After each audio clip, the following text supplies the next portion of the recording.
Quiero ser un pobre Cristo más en esta tierra y mendigar amor. Quiero dar mi vida en una cruz, gozar eternamente de Dios. Junto con María en el cielo quiero estar por los siglos de los siglos. Amén.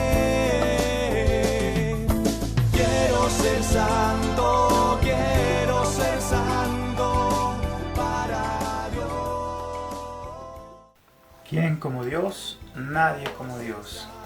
Hermanos, bienvenidos nuevamente a pasar unos minutos en el corazón de todos los santos.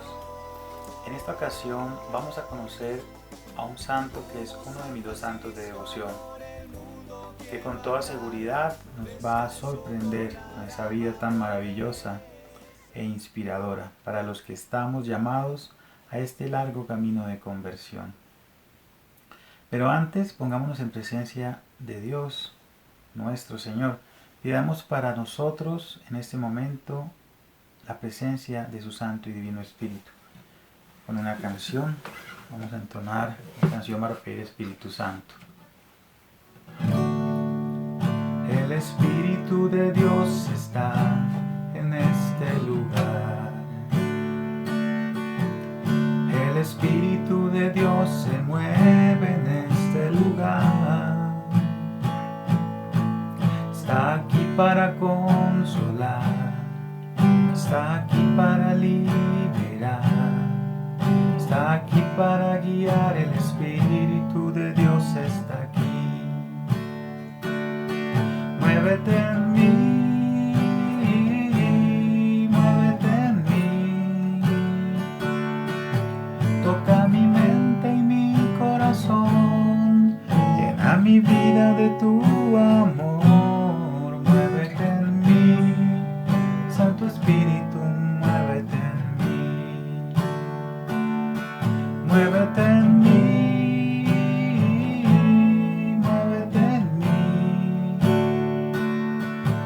Toca mi mente y mi corazón, llena mi vida de tu amor. Muévete en mí, Santo Espíritu, muévete en mí.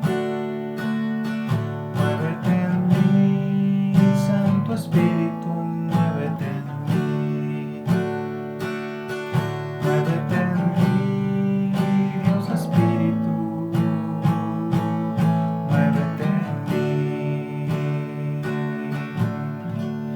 Dios de mi vida, nos ponemos en tu presencia para entregarte, amado Padre, los frutos de esta charla. Señor de mi corazón, envíanos tu Santo y Divino Espíritu, para que sea Él quien se encargue de llegar a cada corazón, a cada alma que nos ve en este momento, y que también nos escuchan con toda seguridad, para aprender juntos tus maravillas. Bendita Señora, Madre hermosa del cielo, a ti queremos agradecer tu permanente compañía, y por las gracias que nos ofreces hoy también queremos bendecirte. De tu mano, Reina mía, daremos cada paso que nos permita llegar junto a ti, a la gloria del cielo. Amén. Padre nuestro que estás en el cielo, santificado sea tu nombre. Venga a nosotros tu reino. Hágase tu voluntad, así en la tierra como en el cielo. Danos hoy nuestro pan de cada día. Perdona nuestras ofensas, como también nosotros perdonamos a los que nos ofenden. No nos dejes caer en la tentación y líbranos del mal. Amén. Dios te salve María, llena eres de gracia, el Señor es contigo. Bendita tú eres entre todas las mujeres, y bendito es el fruto de tu vientre, Jesús. Santa María, Madre de Dios, ruega por nosotros los pecadores, ahora y en la hora de nuestra muerte. Amén. Gloria al Padre, gloria al Hijo y gloria al Espíritu Santo, como era en un principio, ahora y siempre, por los siglos de los siglos. Amén. Bueno, empecemos dando algunas pistas de quién es este santo del que vamos a hablar el día de hoy. Este santo es llamado como el santo patrón de los astronautas, también de los aviadores y de los pasajeros aéreos. Es patrón de los estudiantes y también santo de los zapateros. Bueno, para empezar con eso, conozcamos un poquito de la infancia de nuestro santo. Este santo nace de un matrimonio sumamente pobre en una pequeña aldea de Nápoles, en Italia. Esta aldea llamada Cupertino. Su padre Félix, un hombre humilde carpintero, no pudo pagar las deudas que tenía pendiente y el día 17 de junio de 1603, el mismo año en que naciera su hijo, sale huyendo por esta causa de las deudas. Su esposa Francisca no tuvo más remedio que refugiarse en el establo junto a la casa para dar a luz a su hijo Giuseppe Deza, más conocido como San José de Cupertino. Sí, este es nuestro santo, el gran santo del cual hablaremos el día de hoy. A pesar de las penurias económicas, no faltaba nunca la verdadera fe y las buenas costumbres, por lo que José fue educado siempre en el santo temor de Dios. Su madre, ante la extrema pobreza en la que vivían, trató muy duramente al niño y no consentía ninguna falta y castigaba si era necesario a pasar algunas noches fuera de la casa, y a José no le quedaba más remedio que refugiarse en el atrio de la iglesia. El muchacho creció desnutrido y con muy corto alcance intelectual. Parecía tan poca cosa que era despreciado por todos en el pueblo. Se paseaba por las calles mirando a la gente con la boca abierta, por lo que pusieron el apodo de el boquiabierto. En vista de que para él estudiar era tiempo perdido, sus padres lo sacaron de la escuela sin haber siquiera aprendido nada ni a leer y le colocaron como aprendiz de zapatero. Pronto mostró absolutamente incapacidad para este oficio, por lo que el zapatero lo echó enseguida. Encerrado en su casa le vino una penosa enfermedad. Su cuerpo se cubrió de llagas muy dolorosas, que soportaba con mucha paciencia, hasta que un día la Santísima Virgen, de manera milagrosa, vino a curarlo.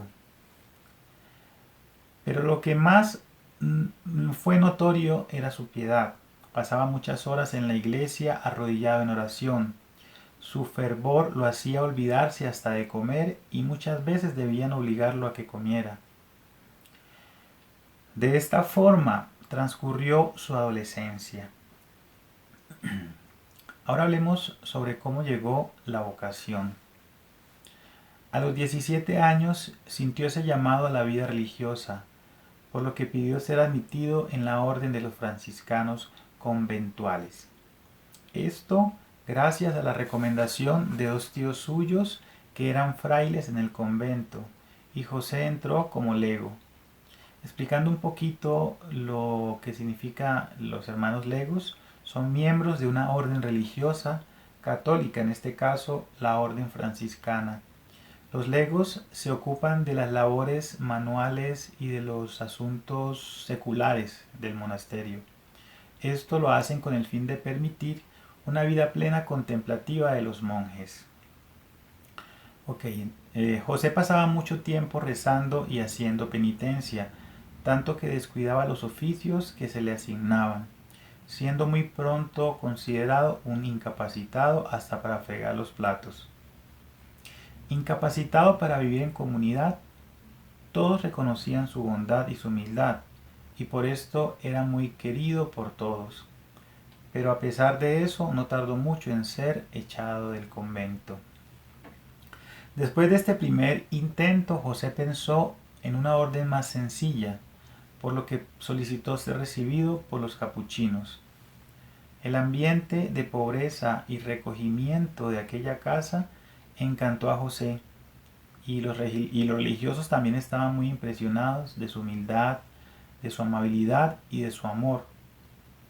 Mucho amor a la oración y a la penitencia, por lo que pronto fue recibido también como hermano lego en esta comunidad. Enseguida llegaron los rumores malintencionados sobre José. Decían que era un holgazán y un disparate para todo. Por esto lo sometieron a pruebas, confirmando, según ellos, que su santidad no era sólida. Al parecer le sobraba oración y le faltaba obediencia, pues no atendía a las tareas que se le encomendaban. Si hacía algo, lo hacía todo al revés. Comprobaron de que de igual forma su torpeza intelectual, y al verlo padeciendo de raras enfermedades en los ojos y en las rodillas, lo despidieron del convento a los 8 meses de su llegada. José se vio desamparado y buscó refugio en la casa de un tío suyo muy rico, pero éste se negó rotundamente a ayudar a un bueno para nada. Ya después de todo esto viene otra etapa en su vida, que es el regreso a su casa. Fracasado y humillado, se vio forzado a regresar a la miseria y al desprecio de su casa, encontrando al llegar que su padre había fallecido. Y también encontró que los acreedores de su padre querían ponerlo a él en la cárcel para saldar las deudas de la familia, aunque eso no llegó a ocurrir. Por supuesto, su madre no tuvo ni el menor placer al ver regresar a semejante inepto, y para deshacerse de él lo más pronto posible, lo envió donde su hermano, un fraile franciscano, que se encontraba casualmente predicando en ese preciso momento en un pueblo muy cercano, a quien rogó y suplicó que lo admitiera en su convento. Aquí en adelante viene un cambio en la historia de este santo, que uno ni se podría imaginar. El fraile, informado sobre el pasado de su sobrino, igual lo recibió de mala gana, pero compadecido al ver la humildad del joven, se animó a recomendarlo en la casa de los franciscanos de Santa María de Grotela, donde fue admitido como oblato en 1621. Se le dio un hábito de terciario y comenzó a trabajar en los establos. Hermanos, un oblato es aquel creyente que, sin profesar los votos de una orden religiosa y sin dejar de ser laico, se ofrece a Dios y se compromete a cumplir parte de los compromisos de los religiosos de alguna orden. Bueno, ya dentro de esta orden, la humildad de José, su dulzura, su amor por la mortificación y la penitencia fueron apreciados como si fuera oro de santidad, de manera que se ganó el afecto y el respeto de sus nuevos hermanos en esta nueva comunidad. A partir de este momento fue entonces cuando se produjo un cambio radical que nadie habría imaginado. José comenzó entonces a realizar con notable destreza todas sus tareas manuales, las que le fueron encomendadas, y en 1625 la comunidad, por votación unánime, lo admitió como novicio, ciñéndole el cinturón de franciscano. En esta etapa de su vida inicia su preparación para el sacerdocio. Fray José fue elevado a uno de los primeros grados clericales, la tonsura, la cual se confería por mano del obispo como disposición y preparación para recibir el sacramento de la orden sacerdotal, y cuya ceremonia se ejecutaba cortando una parte de su cabello.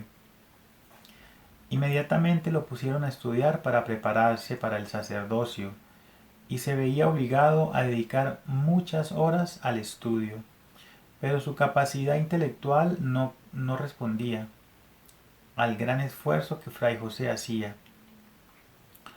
Cada examen era para él un martirio y un rotundo fracaso. En contraste, el progreso en su virtud era tan extraordinario, compensando todas las carencias intelectuales, que en 1626, al terminar su noviciado, sus superiores decidieron concederle la profesión y hasta lo exoneraron de los exámenes. Todo esto para que don Jerónimo de Franchis, obispo de Nardó, le otorgara a principio de ese año las órdenes menores y el subdiaconato. Aquí vienen una serie de coincidencias que yo más bien llamaría diosidencias. ¿Por qué? Porque permitieron que Fray José avanzara más hacia ese camino de santidad.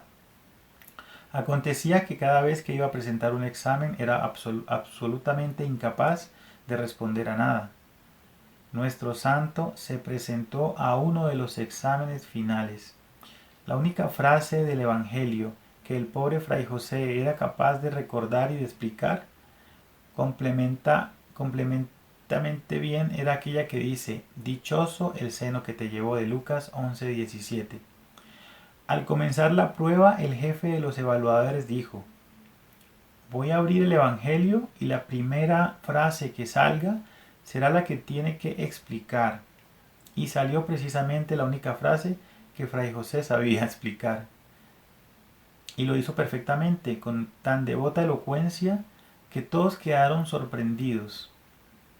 Para ser ordenado como presbítero, continuó estudiando con enorme esfuerzo e idéntico resultado desastroso. Cuando llegó el examen definitivo, el obispo quiso examinar personalmente a todos los aspirantes. Fray José llegó temblando a la sede episcopal con otros compañeros del claustro, que tenían muchas más habilidades que él, por lo que el contraste con ellos iba a resultar muy bochornoso. Pero la Santísima Virgen nuevamente abogó por el devoto José. Los primeros 10 examinados por el obispo respondieron tan brillantemente todas las preguntas que el mismo obispo, creyendo que todos los aspirantes estaban igual de bien preparados,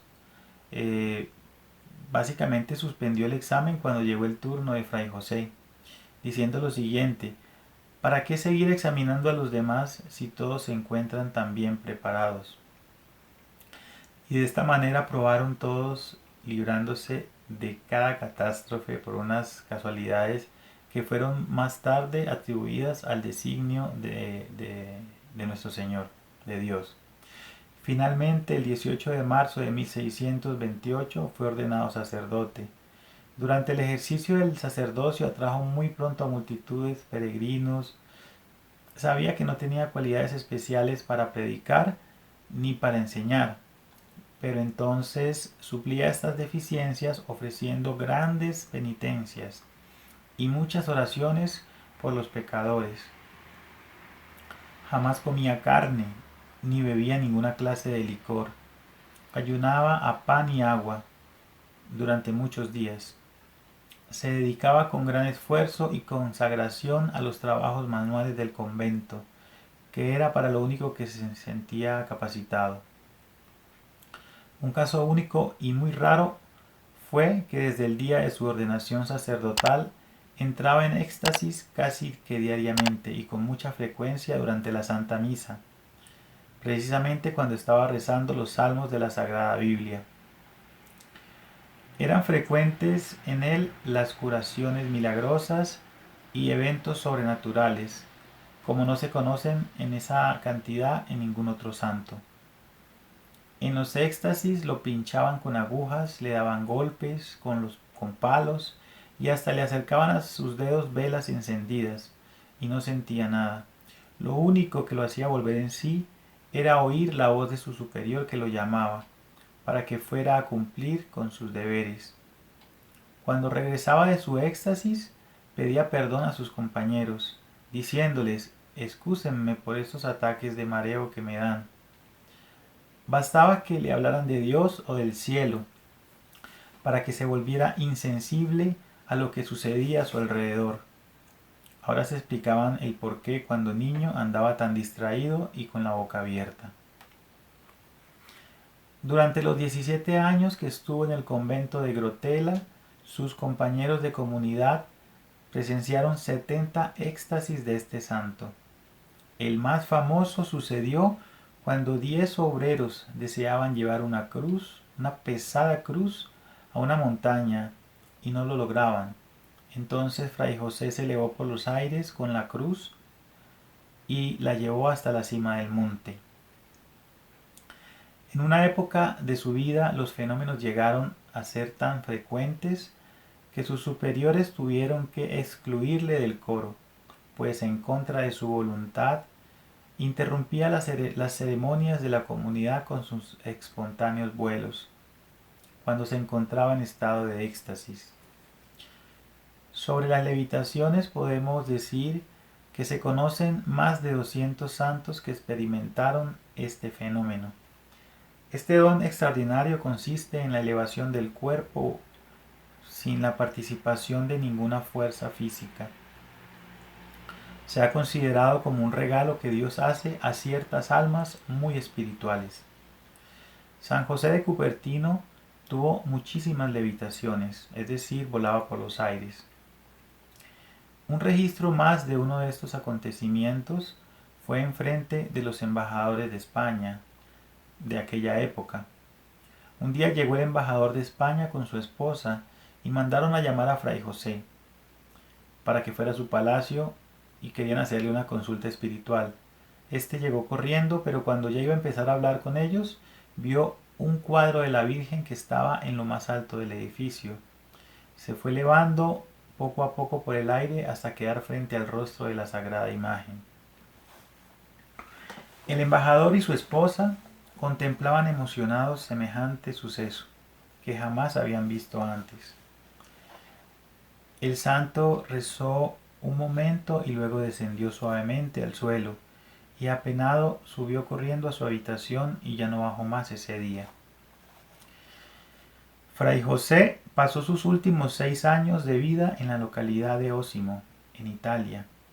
Un día los demás religiosos lo vieron elevarse hasta una estatua de la Virgen María que estaba a 3,5 metros de altura, y darle un beso al niño Jesús, y allí junto a la madre y al niño se quedó un buen rato rezando con intensa emoción, suspendido por los aires. Como estos sucesos tan raros podrían producir verdaderos movimientos exagerados de fervor entre el pueblo, los superiores, pues le prohibieron celebrar misa en público e ir a rezar con la comunidad y con los demás religiosos. Al asistir al comedor, los otros estaban allí y al concurrir las procesiones u otras reuniones públicas de devoción, pues también tenían lugar estos acontecimientos. La fama de estos sucesos aumentaba cada vez más y todas las partes acudían al convento donde vivía el santo, por lo que el director de la comunidad dio órdenes para que se le asignara la celda más apertada del convento. Pero todo esto fue en vano. Los éxtasis y los milagros se multiplicaron y hasta el punto que el mismo Papa de la época, Urbano VIII, manifestó deseos de conocerlo. Nada más fue que el vicario de Cristo lo viera para que Fray José quedara estático y en suave levitación. Permaneció suspendido en el aire por largo rato hasta que su superior le mandó a descender. Al terminar la audiencia con el Papa, éste dijo: si este fraile muriese durante nuestro pontificado, nosotros mismos daríamos testimonio de lo sucedido el día de hoy. A esta vida tan extraordinaria y con tantos hechos sobrenaturales se originaron envidias y calumnias, que llegaron hasta las oficinas de la curia, denunciándolo ante el Santo Tribunal de la Inquisición, que funcionaba para aquella época en Nápoles. No obstante, y después de pasar por varios interrogatorios, nada encontraron los doctos y ecuánimes jueces que fuera censurable o erróneo en Fray José, por lo que proclamaron su inocencia y sabiduría, pues ya en ese momento era evidente que tenía ciencia infusa. En la vida de San José de Cupertino podemos ver cantidad de dones con los que el Señor adornó su humilde y piadosa alma. Es un santo en el que Dios derramó tanta abundancia de dones y sobrenaturales que son incontables. El Padre José nunca aceptó ningún mérito por sus milagros, siempre se los acreditaba a su Madre María, a la cual siempre tuvo una gran devoción. Los animales sentían por él una especie de cariño. Pasando por el campo se ponía a rezar y las ovejas se iban reuniendo a su lado y escuchaban muy atentas sus oraciones. Las golondrinas en grandes bandadas volaban alrededor de su cabeza y lo acompañaban por cuadras y cuadras. Fue elegido por sus superiores para exorcizar demonios, lo cual él para ellos se consideraba indigno, y utilizaba esta frase: Sal de esta persona si lo deseas, pero no lo hagas por mí, sino por la obediencia que le debo a mis superiores. Y los demonios se iban. También el don de leer los corazones, era buen confesor, y cuando un alma se acercaba a confesarse, él se podía dar cuenta de lo que a esta alma le atormentaba. El don de bilocación, estar en dos lugares al mismo tiempo, también estuvo presente y manifiesto en este santo. Cuando su madre estaba muriendo en el pequeño pueblo de Cupertino, José se encontraba en Asís y percibió la necesidad de su madre. Una gran luz entró por el cuarto de la señora y era San José de Cupertino que había llegado. Su madre al verlo exclamó: «Oh Padre José, oh mi hijo», y murió instantáneamente. Cuando sus superiores le preguntaron que por qué estaba llorando tan amargamente, el santo contestó: «Porque mi madre acaba de morir». Multiplicaba panes, miel, vino y cualquier comida que se le ponía enfrente. El don de la sanación le recobró la vista a un ciego al ponerse su capa sobre la cabeza. Los mancos, los cojos eran sanados al besar ellos el crucifijo que él ponía delante de ellos.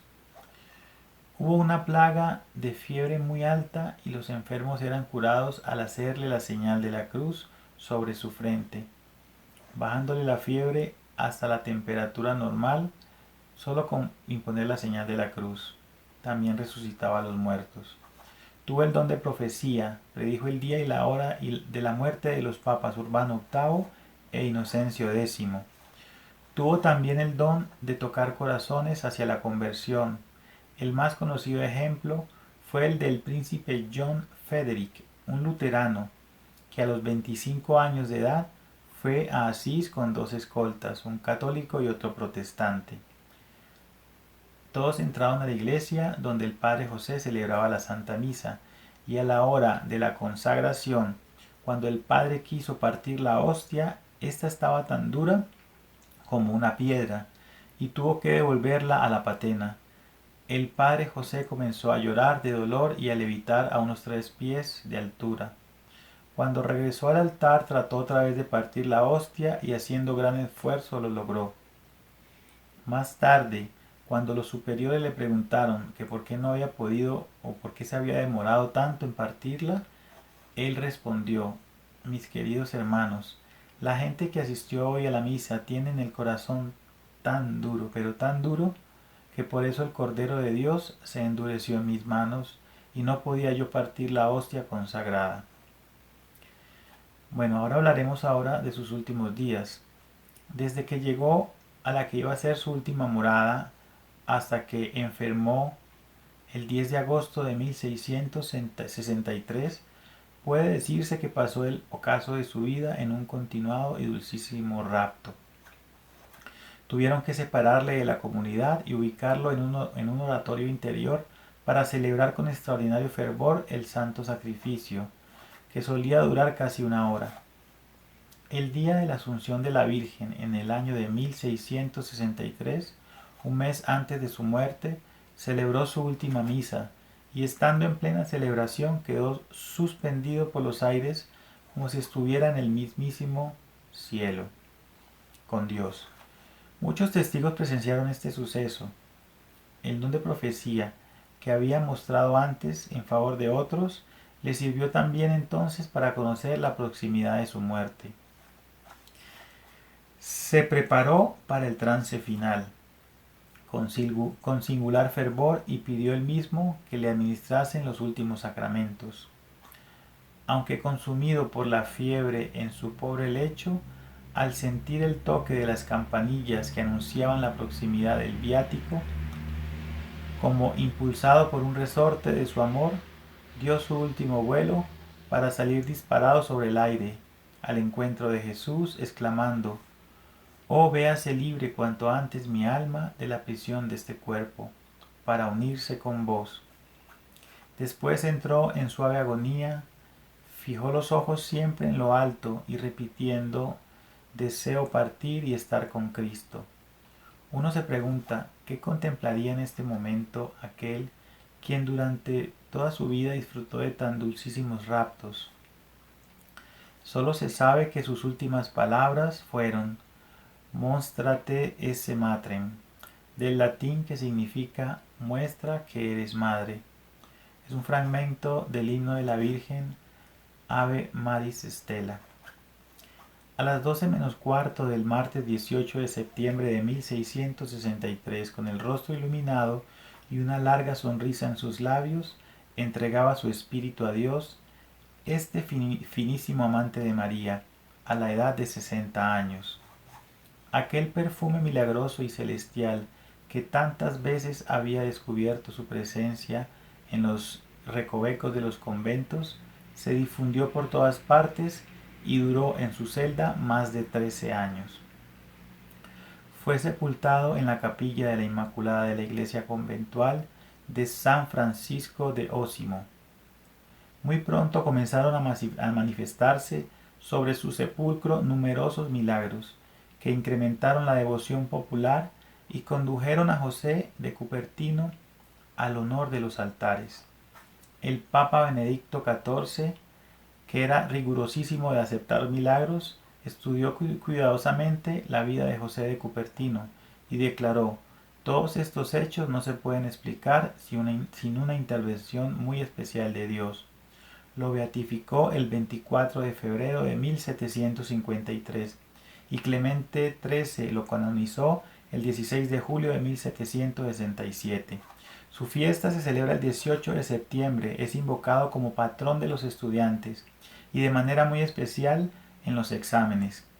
José de Cupertino no es un santo que apoye la pereza de los estudiantes, ni un amigo de los asnos, ni un colaborador con los deshonestos.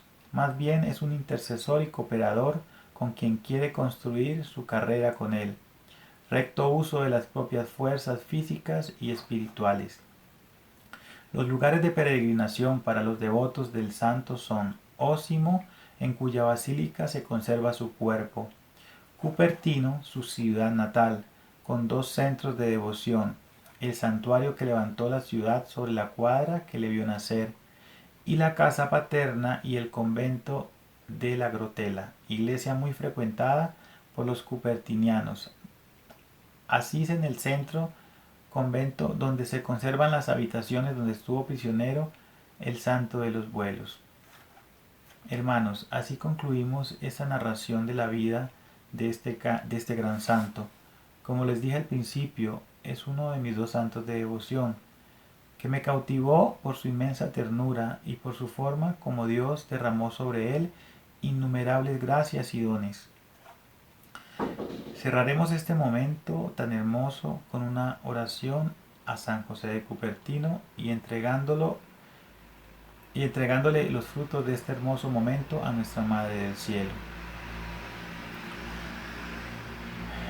Querido San José de Cupertino, purifica mi corazón, transfórmalo y hazlo semejante al tuyo. Infunde en mí tu fervor, tu sabiduría y tu fe. Muestra tu bondad ayudándome y yo me esforzaré en imitar tus virtudes. Amable protector mío, el estudio frecuentemente me resulta difícil, duro y aburrido. Tú puedes hacérmelo más fácil y agradable.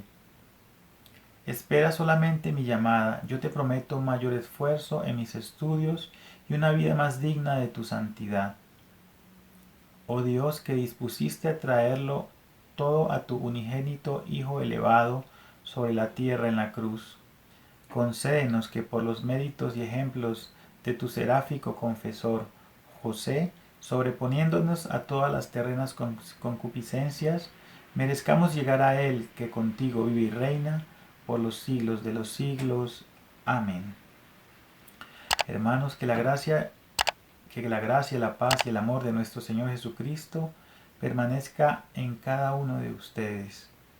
Amén. Como otros tantos que